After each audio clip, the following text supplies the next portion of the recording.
Hi, can you give me advice? I'm a new Muslim, but I can't seem to pray 5 times a day. It's because it's been a year now, but does God really even care if I pray 5 times as long as I'm doing good, right? Two things here. There are actually 2 statements which are 2 different problems in the question. The first problem is, Bismillah wa salatu wa salam ala Rasulillah. The first problem is, I can't pray 5 times a day.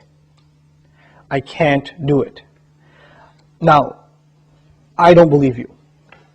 Whoever said I can't do it, I don't believe you. You know why? Because I believe Allah. And now I didn't say I believe in Allah. I said I believe Allah. There's a difference, right? I believe in Allah means I believe Allah exists. I believe in Him. But when I say I believe Allah, it means I believe what He says. He says, subhanahu wa ta'ala, لا يكلف الله نفسا إلا وسعها. Allah does not burden anyone except unless they are able to carry that burden. This is what Allah said. Allah said He does not burden anyone with any responsibility unless they are capable of living up to that burden. This is what He said. You're saying you're not able to live up to a responsibility that Allah gave you. Isn't that true? You're saying I can't pray 5 times. It's too much. And Allah is saying yes you can. So I have a choice between believing you and believing Allah. And perhaps if you didn't realize this, maybe you're lying to yourself. Maybe you've convinced yourself because of your laziness, because of your lack of will, that you don't want to pray 5 times. Maybe you have to, I can't judge you. I don't know what the problem is. But the problem, maybe you're ashamed to pray in front of non-Muslims. People can take 15-minute cigarette breaks at work, right? They can take a break and just go hang out, do whatever. You can't pray 5 times a day. SubhanAllah. In this part of the world, where I used to, when I used to work in New York City, I would see Muslims praying all over the place. In the middle of 5th Avenue, on the curb, the guy is making salah because it's time.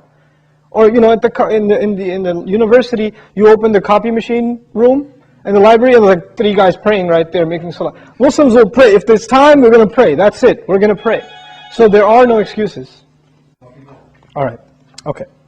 So that's the first thing. Allah said you can. If Allah gave this burden upon you, and He did in fact, then you can. Convince yourself of that. And rely on Allah, He'll make it easy for you. The second question is, does He really care? Does He even care if I pray or not? Now this question is actually more about, does He need my prayer or not? You're forgetting that the prayer isn't for Allah. It's for you. It's not for Allah. If all the people in the world, all they did with their life was pray to Allah, it would not make Him any richer. It wouldn't add to His kingdom because He already owns all of kingdom. And if no one mentioned Allah ever again, it doesn't diminish His dominion, His kingdom, His glory in any way. He doesn't need us. We need Him. We need Him. So the question is, do you feel like you need to pray? Do you feel like that's a need in your life? And if it's not, if you feel you're free of, begging Allah for His help, turning to Allah and submitting before His commandments, then that's a serious problem with your faith. It's become weak, and this question only came up because you've been distanced from Allah for so long that shaitan can come to you and say, yeah, I know you used to feel bad about not praying. Let's just get rid of that bad feeling and replace it with, well, why do I have to pray anyway? That's the next phase of that disease. The first part was at least it was diagnosed, but at least you had some bad feeling. Guilt was still there. That's a gift from Allah. When that guilt even goes away and you say, Allah doesn't need my prayer, it's all good. So long as I'm doing good. And that's the last part I want to talk about, this so long as I'm doing good part. Who defines what's good? There are 2 kinds of good in this world. Please remember this, okay? There are 2 kinds of good. There's ethical good.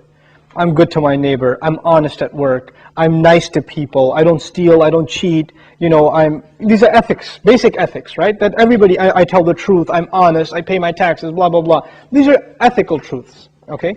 And I'm honest in business. Then there are religious goods. I go to Hajj. I give zakat. I pray 5 times a day. I fast in the month of Ramadan. These aren't ethical realities. These are religious goods. Good deeds that are religious and good deeds that are ethical, moral in nature.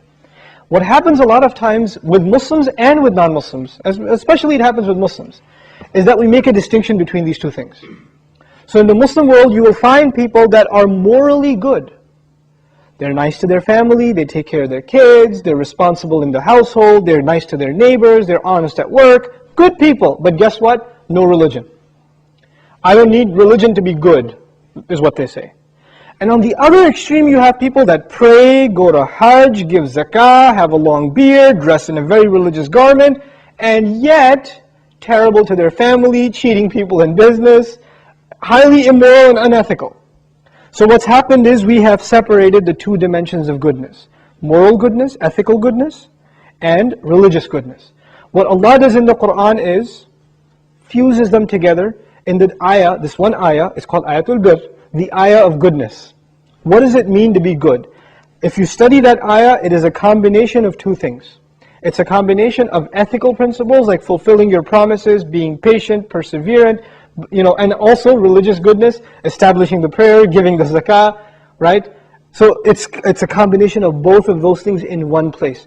So if you think you are in a position to define what good is, most likely you're sticking to moral goodness, and you're undermining religious goodness, like the rituals that Allah taught us.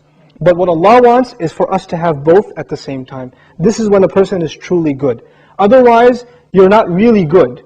You have defined goodness for yourself, and you have rejected Allah's definition of it. But we turn to Allah for guidance because we can't define things for ourselves. We want Him to define them for us. Inshallah ta'ala.